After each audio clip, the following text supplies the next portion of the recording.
It's the third of the month, so don't forget to do your breast self-exam. In today's Buddy Check 3 report, a breast cancer survivor shares why it is important to be your own advocate. Much of Gail Ewaldsen's life has been fitness-focused. A personal trainer at the Islands Family YMCA, Gail is a powerhouse rallying seniors to stay fit.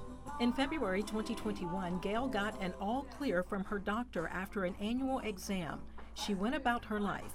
But a month later, she would find herself back in her doctor's office. I was actually just getting in bed one night and just relaxing, and I don't know, my arm just kind of brushed up against it, and I thought, is that just a rib? You know, because I'm small. I went to see my OB/GYN.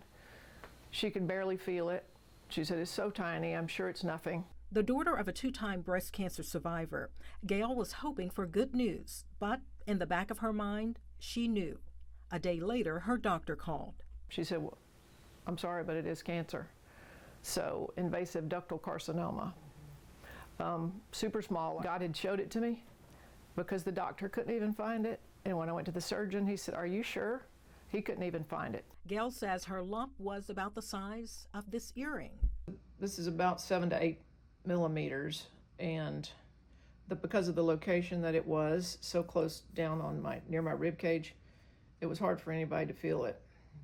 And I kept having to tell them to try again, because I knew it was there. Gail made the decision to have a mastectomy on her right breast. No chemo or radiation needed. Gene testing followed. So, turns out I do have one of the genetic mutations, the CHEK2 gene mutation. So that does make me 3 times more likely for breast cancer to occur and then to come again. Gail says her 29-year-old daughter also had genetic testing.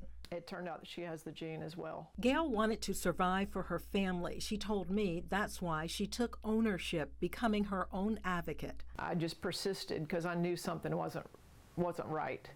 And I think we have to be an advocate for ourselves. Yes, absolutely. I mean, you can't let somebody else be, call the shots.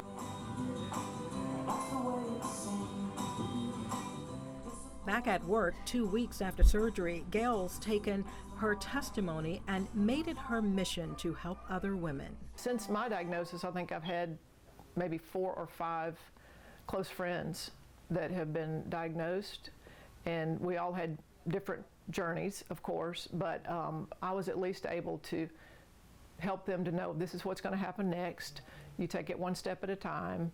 I even took one to get her biopsy. Breast cancer survivor Gail Ewaldsen, feeling thankful.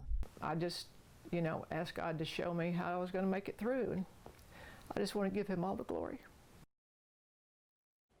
I want you to know Gail is doing well. She gives high praise to her support team at the Lewis Cancer and Research Pavilion and her family, friends, also her church. Gail adds to make sure you exercise and eat properly because it helps you to be as strong as you can.